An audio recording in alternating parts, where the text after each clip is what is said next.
자, 오늘은 데살로니가 후서 3장에 있는 말씀 보려고 합니다. 3장 1절에서 18절까지 제목을 가지고 같이 나눌 텐데, 데살로니가라는 동네에 대해서 금요일날 한번 좀 말씀을 드렸고, 그리고 이 데살로니가라는 교회가 세워질 때 그 역사적 배경에 대해서 금요일날 설명을 드렸는데, 이제 주일만 나오는 분들이 있으니까 이제 새벽하고 연결돼서 데살로니가전서부터 이제 쭉 우리가 신약을 보고 있긴 하지만, 오늘 주일만 특별히 나온 분들을 위해서 다시 한번 좀 반복하고 그리고 같이 이야기 나누면 좋겠다라는 생각이 들어요. 사도행전 17장 한번 볼까요? 사도행전 17장. 우리 윤권사님은 한번 다시 한번 재기억한다 생각하고 들으시면 좋겠습니다. 사도행전 17장 펴셨나요? 자, 한번 천천히 읽어가면서 볼게요. 그들이 앞비볼리와 아볼로니아로 다녀가 데살로니가에 이르니 거기 유대인의 회당이 있더라 라고 되어 있죠. 여기서 데살로니가를 동그라미를 좀 해주세요. 그리고 유대인의 회당. 사도 바울이라는 분이 복음을 전할 수 있도록 만들어 놓은 아주 하나님의 좋은 통로가 있었습니다. 그 첫 번째 통로는 바로 로마라는 나라였습니다. 그 나라가 통로가 됐던 가장 큰 이유는 로마가 길을 만들어서 모든 길은 로마로 통한다라고 말했던 것처럼 사람들이 여행을 할 수 있는 길들이 열려 있었다는 것이 첫 번째 복음을 전하는 굉장히 귀한 도구가 됩니다. 경부고속도로가 1차선 도로로 비록 2차선 도로로 깔리긴 했지만, 처음에 1970년대 초반에 경부고속도로가 깔리면서 사통팔달, 지금은 대구까지 1시간 반이면 갈 수 있었던 이유도 시작점이 되는 길들이 만들어졌기 때문에 그런 것처럼, 신앙생활도 마찬가지고 복음이라는 것이 전파되는 데 있어서 이 길이라는 것은 굉장히 큰 도구가 됩니다. 근데 또 하나의 도구가 된 것이 뭐냐면, 그게 유대인들에게는 아픈 기억이기도 하지만 그러나 우리들에게는 아주 소중한 소망이 된 것이 뭐냐면 디아스포라라는 겁니다. 유대인들은 원래는 유목민이었다가 정착민이 돼서 살다가 식민사회를 살면서 계속 끊임없이 흩어져 살기 시작합니다. 근데 굉장히 중요한 것은 이 유대인의 독특한 특징이기도 하지만 대한민국 사람들의 독특한 특성이기도 해요. 어디 가도 그 민족성을 잃지 않는다는 겁니다.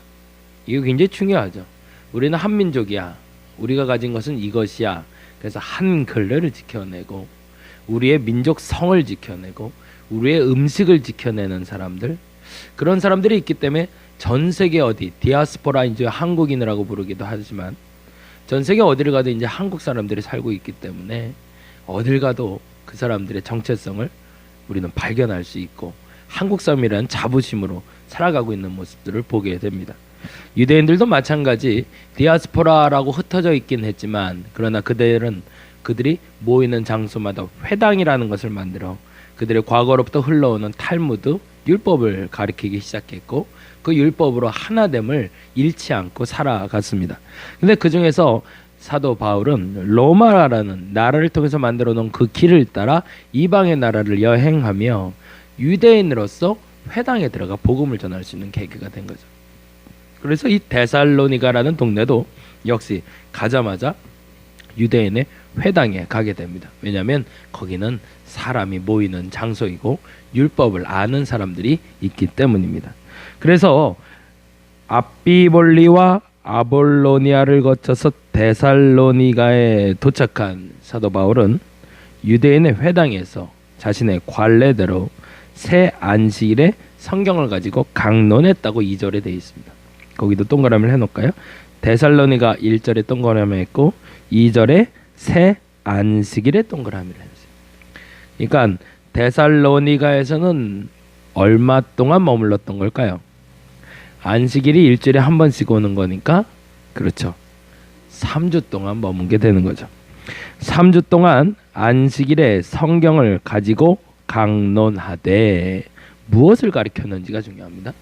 성경을 가지고 율법을 가르쳤다기보다 그는 3절에 나온 것처럼 뜻을 풀어 그리스도가 해를 받고 죽은 자 가운데서 다시 살아나야 할 것을 증언하고 이르되 내가 너희에게 전하는 이 예수가 곧 그리스도라 라고 가르칩니다.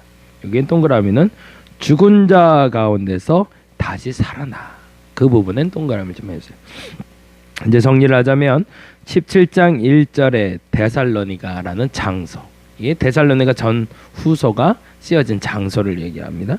두 번째, 그가 머물던 기간은 2절에 새 안식일. 그리고 세 번째, 그가 전한 것은 뜻을 풀어, 뭘요? 성경을 풀어 그리스도가 해를 받고 뭐한 것? 아까 가로한 것, 죽은 자 가운데서 다시 살아난 것을 전합니다. 그래서 데살로니가 사람들에게 있어서 복음은 부활의 복음이었습니다. 근데 그 말은 다시 오실 예수 그리스도에 대한 복음이기도 했습니다. 그것이 데살로니가 전서를 쓰게 된 동기가 되었고, 그것이 데살로니가 후서를 기록하게 된 동기가 됩니다. 이제 조금 설명을 할게요. 데살로니가에 편지를 보내기 전에 디모데를 보내서 디모데를 통해서 데살로니가의 소식을 듣습니다. 신앙생활을 잘하고 있다는 소식을 들어요. 근데 첫 번째 들려온 소식이 5절부터 있는 얘기입니다. 한번 볼까요? 4절부터 보죠. 17장 4절. 그 중에 어떤 사람 곧 경건한 헬라인의 큰 무리와 적지 않은 귀부인도 권함을 받고 바울과 실라를 따르나. 누구를 따랐대요? 바울과 실라를. 누가? 경건한 헬라인, 큰 무리, 그리고 적지 않은 귀부인. 이 세 개가 굉장히 큰 차이가 있죠. 큰 무리는 그렇다 치는데요, 경건한 헬라인과 적지 않은 귀부인이 문제가 됩니다.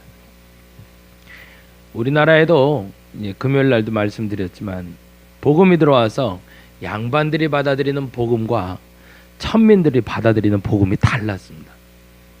똑같은 복음이지만 심기기를 다르게 심겨진 거죠.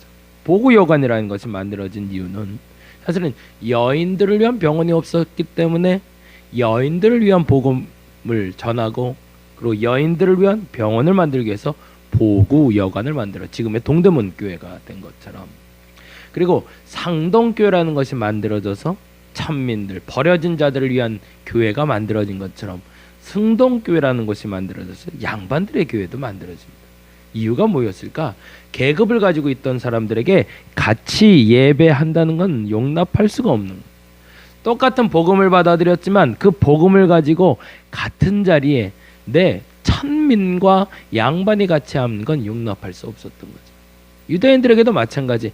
회당에서 복음을 듣긴 했지만 그 복음을 듣고 변화받은 사람이 나이면 상관없는데, 그리스도인들이 이러면 안 돼요. 나만은 절대 안 된다.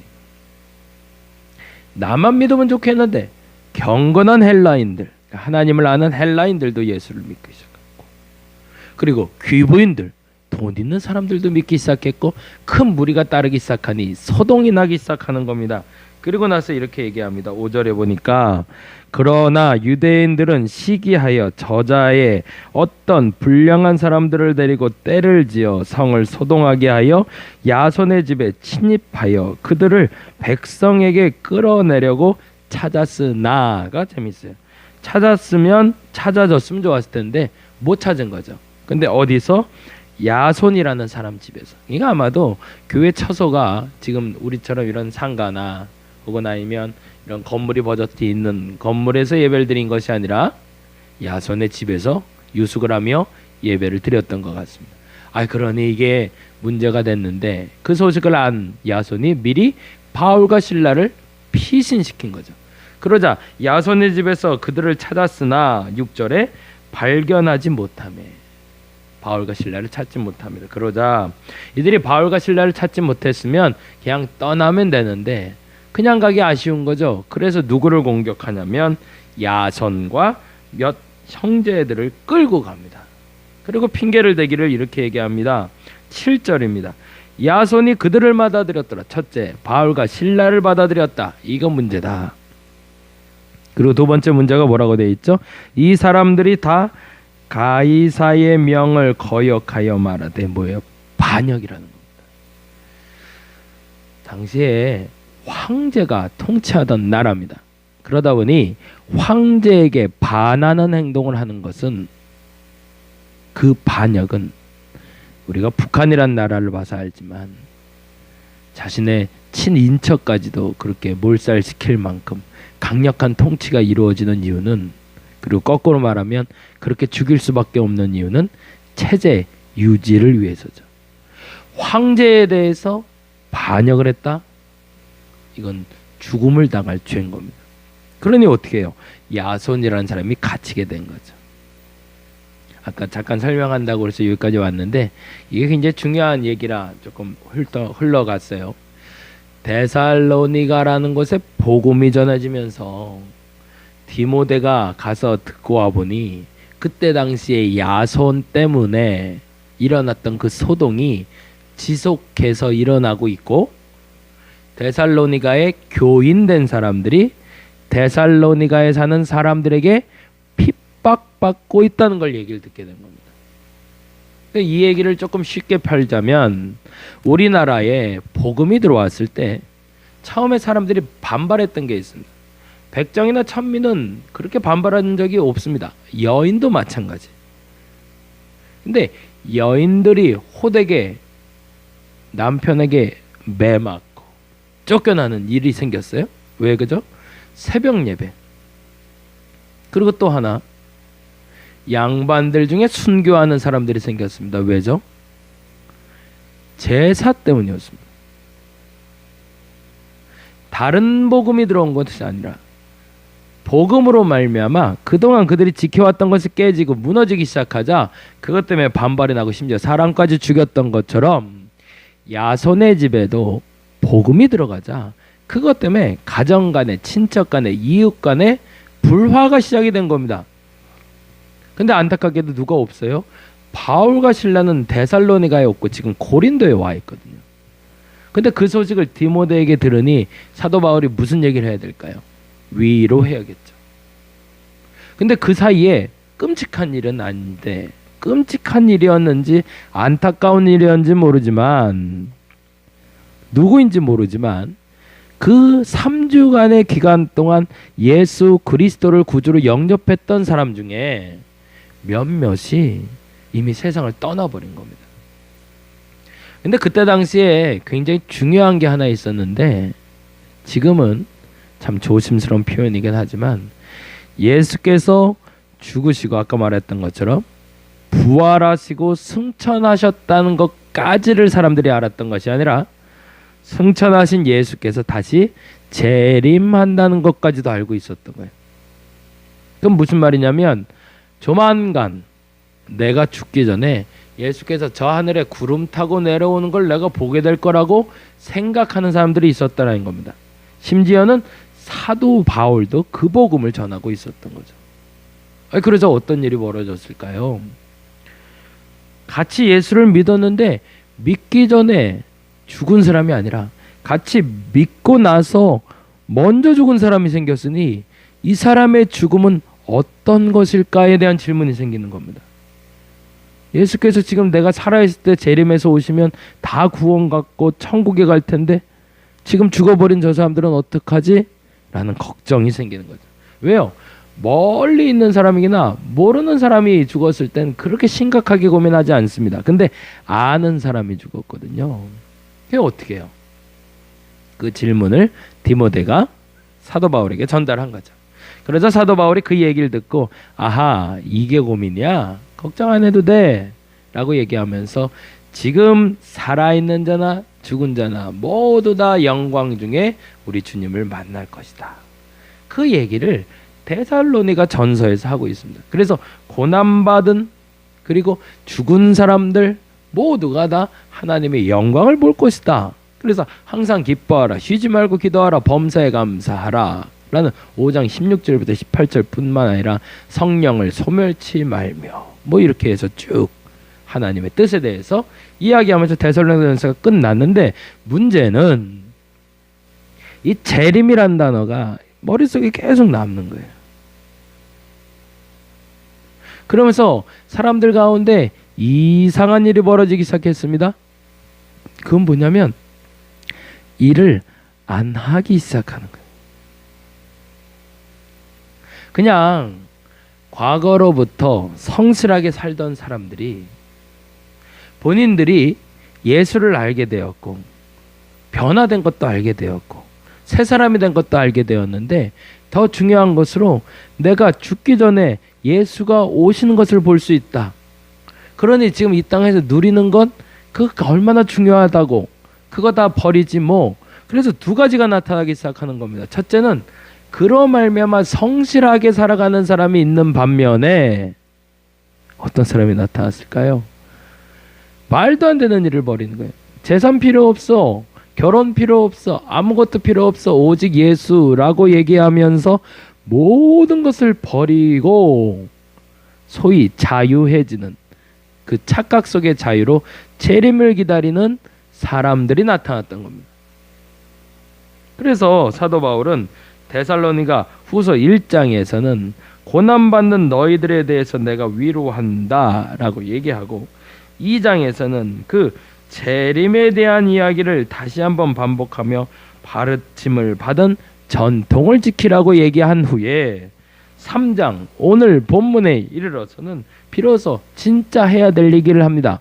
그 재림 신앙을 갖는 것은 참 좋지만 게으르지 마라 라고 얘기하고 있습니다. 그 얘기가 6절부터 시작되는데요. 6절부터 한번 볼까요? 데살로니가 후서 3장 6절입니다.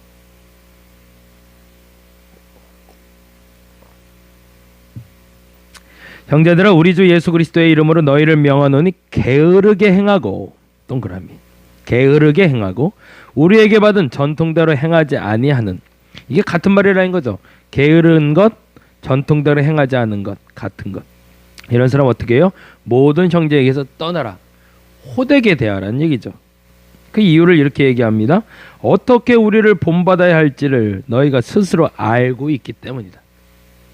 알고도 그렇게 하면 안 되지. 그리고 우리가 너희 가운데 무질서하게 행하지 아니했다. 본인 스스로를 다시 한번 점검하는 거죠. 그리고 8절에 이렇게 얘기합니다. 누구에게서든지 음식을 값없이 먹지 않고 오직 수고하여 애써 취하러 일함은 너희 아무에게도 폐를 끼치지 아니하려 함이니. 9절 우리에게 권리가 없는 것이 아니요 오직 스스로 너희에게 본을 보여 우리를 본받게 하려 함이라. 그러면 사도 바울과 신라가 그들에게 본으로 보인 건 뭘까요? 그렇죠. 전통대로 행하는 것 곧 게으르지 않는 것으로 본을 보였다는 얘기입니다. 그리고 아주 대놓고 이렇게까지 얘기합니다. 10절인데요. 우리가 너희와 함께 있을 때에도 너희에게 명하기를 누구든지 뭐라고 돼 있죠? 일하기 싫어하거든 먹지도 말라. 이게 무슨 말일까? 11절에 이렇게 합니다. 우리가 들은즉 너희 가운데 게으르게 행하여 도무지 일하지 아니하고 일을 만들기만 하는 자들이 있다 하니 이것 때문입니다. 게으른 사람들이 생겼다는 거예요. 근데 이 게으름이요 우리가 알고 있는 게으름하고는 조금 달라요. 그래서 그 얘기를 조금 드리려고 그래요. 김남준 목사님이 쓴 옛날 책인데 거룩한 삶의 은밀한 대적 게으름이란 책이 있습니다. 이 책에 아주 재미난 이야기가 나오고 있는데요. 서문을부터 보시면 훨씬 더 좋을 것 같은데 이렇게 목차를 보시면 훨씬 한눈에 들어옵니다. 게으름의 뿌리가 뭔지를 설명하고 있어요. 게으름은 우리가 알고 있는 대로 자기를 방치시키는 게 아니라 그 시작은 자기 사랑에 있다는 겁니다. 제가 이거 설교문에도 적어놨으니까 한번 보세요. 게으름의 첫째는 자기 사랑이다. 그래서 이 질문을 이렇게 풀어가요. 너 왜 일 안 해? 라는 질문에 게으른 사람들은 뭐라고 얘기하냐면 하기 싫으니까. 왜 하기 싫은데? 그 대답은 뭘까요? 힘드니까. 하기 싫고 힘든 일을 안 하는 이유가 뭘까? 그것은 게으르기 때문인데 그 게으름은 바로 자기를 스스로 사랑하기 때문이라는 겁니다. 접근법이 참 재밌죠. 내가 게을러지는 이유는 내가 미워서 세상이 싫어서가 아니라 내가 나를 너무 사랑해서 게을러진다는 거예요. 두 번째로 게으름의 정체에 대해서 얘기하는데 그 정체는 바로 실증이라고 얘기합니다. 이 실증은요, 가져오는 결과물이 있는데 그게 뭐냐면 목적이 없이 산다는 거예요. 일을 해보면요, 어떤 사람은 꾸준히 하나를 잘하는 사람이 있어요. 근데 어떤 사람은 이거 했다 저거 했다 왔다 갔다 하는 사람이 있어요. 목적지가 분명하지 않아서 그렇습니다. 뭐 온갖 것 잔뜩 갖다 놓고 일을 하는데 중심이 없어요. 목적지가 없기 때문에. 보다 정확히 말하면 게을러서 그렇습니다. 꾸준히 하지 않기 때문에. 그래서 이런 사람들의 특징이 실증을 빨리 느끼고 분명한 목적지가 없다는 거죠. 이게 게으름의 정체라는 겁니다. 세 번째, 게으름이 발전하면 뭐가 되냐. 이게 굉장히 재밌는데요. 이 책의 59페이지에 보면 다음 말이 써 있는데 그거를 제가 그 주보에 첫 페이지에 써놨어요. 한번 보세요. 주보 첫 페이지 이렇게 한번 보세요. 여러분도 생각해 보시기 바랍니다. 나의 게으름이 어느 정도인지. 이게 게으름은 발전 단계가 있다는 거예요. 첫 번째 발전 단계는 뭐냐면 최선을 다하지 않는다. 자기 사랑이 몸에 배어서 나 싫어 안 해. 왜? 힘드니까 라고 말했던 그 말에는 어떤 말이 있냐면 나는 최선을 다하지 않겠다. 뭐든지 열심히 하지 않겠다가 박혀 있다는 겁니다. 두 번째 단계에 이르면 아무것도 하지 않으리라가 아니라 심지어 내가 당연히 해야 할 일도 하지 않기 시작한다. 그리고 마지막 세 번째로 게으름의 단계에 뭐라고 돼 있죠? 정욕. 슬슬 편안함보다 자극적인 것. 그러니까 앉아서 뭐해요? 게으른 사람들의 제일 많이 특징은 컴퓨터 혹은 TV 앞에 앉아서 리모컨 잡고 까딱까딱 하는 것만 하죠. 뭐 하는 거죠? 나만의 쾌락을 즐기고 있는 겁니다. 여러분은 어디까지 가 계신가요? 갑자기 이렇게 확 갈 수도 있고요. 천천히 갈 수도 있는데 제 생각에도 그런 것 같아요. 첫 번째 게으름의 단계는 최선을 다하지 않고, 두 번째 의무까지 하지 않고, 마지막 세 번째로는 내가 좋아하는 것만, 소위 말해서 쾌락만을 즐기게 되는 게으름을 보게 됩니다. 요번에 어금니 아빠라고 말이 나온 사람이 있는데 그런 사람들 보면 좀 속상해요. 뭐 설교 시간에 차마 말하기도 싫습니다. 네 번째, 게으름은 끊임없이 선택하는 게 있답니다. 그것이 뭐냐면 바로 부주의함이래요. 내가 뭘 잘못하고 있는데 그 잘못은 모든 걸 잘못한 게 아니라 꼭 하나씩 실수하는 거예요. 밥상 차릴 때 꼭 젓가락 떨어뜨리고, 국 없고, 물컵 갖고 오다 보면 꼭 물컵 엎어지고 뻔히 보여요. 엊그제 TV 프로그램을 보니까 그렇더라고요. 깨끗한 사람과 깨끗하지 않은 사람은 컵 놓을 때부터 다르대요. 그거 아세요? 컵 놓을 때요, 깨끗한 사람들, 게으르지 않은 사람들은 항상 컵이 엎어질 거를 미리 예상하고 정중앙이나 이렇게 넘어지지 않을 때 놓는답니다. 근데 게으른 사람들은 눈에 보이는데 그냥 이렇게 놓는 거예요. 그게 어떻게 될까요? 딱 엎어지는 거죠. 그게 게으른 사람과 부지런한 사람의 특징이라고 합니다. 부주의함. 여러분을 한번 체크해 보세요. 게으름의 뿌리는 뭐다? 나를 너무 사랑한다. 두 번째, 게으름의 정체는 자꾸 실증을 내서 목적지를 잃게 만든다. 세 번째, 게으름은 발전한다. 어떻게 해요? 첫 번째, 아까 말한 것처럼 최선을 다하지 않고, 두 번째, 의무를 하지 못하게 하고, 세 번째, 정욕에 빠지게 한다. 게으름은 끊임없이 선택하되 부주의한 선택을 하게 되고, 마지막으로 게으름의 결과가 있는데 이것 때문에 사실은 그러는 거죠. 게으름의 결과는 고통이라는 겁니다. 결국엔. 그래서 오늘 본문에 이렇게 얘기합니다. 일하기 싫거든 먹지도 말라. 내 배가 배고프면 기본적인 의무를 행하게 될 테니까. 근데 문제는 여기서 말하는 게으름엔 또 다른 의미가 있는데 그게 바로 12절입니다. 11절입니다. 우리가 들은즉 너희 가운데 게으르게 행하여 도무지 일하지 아니하고, 여기까지는 좋아요. 여기까지는 지금까지 설명한 게으름이에요. 이건 자기만 고통스러우면 돼요. 근데 그 다음 얘기인데 일을 만들기만 하는 자들이 있대요. 그 게으름이 다른 사람에게 전이 돼서 다른 사람도 괴롭게 하는 사람이 있다는 겁니다. 오늘 이 시간에 데살로니가 전후서를 보며 여러분과 제가 한 가지가 좀 명확해졌으면 좋겠어요. 그건 뭐냐면 내 안의 게으름이 무엇인지를 아는 겁니다. 시간 관리부터가 나오죠. 집안 상태를 보면 나오죠. 내 주변 상태를 보면 나오죠. 이 사람이 얼마나 부지런한지. 사실은 아까 말씀드린 대로 이 5가지만 체크를 해보셔도 여러분이 충분히 알 수 있을 것 같고요. 그리고 예배 끝나고 한번 보여드릴 건데 이 게으름이라는 이 소책자 안에 매일 자기 점검표라는 게 있어요. 그래서 요거 한번 나중에 이렇게 쭉 한번 읽어드리거나 제가 정리해서 드리도록 하겠습니다. 한번 보시고요. 그래서 여러분에게 한번 체크해 보시면 좋은 자가 점검이 될 것 같습니다. 거룩함에 대해서 은밀하게 찾아온 대적이 있습니다. 그것은 바로 게으름입니다. 저와 여러분에게 그 게으름이 없어지기를 간절히 바랍니다. 신앙생활을 제일 잘하는 사람들은요, 기적을 많이 일으키는 사람이 아니라 진짜 잘하는 사람은 꾸준한 사람입니다. 시작하셨으면 끝까지 함께 갈 수 있는 저와 여러분이 되기를 간절히 바랍니다. 기도하겠습니다.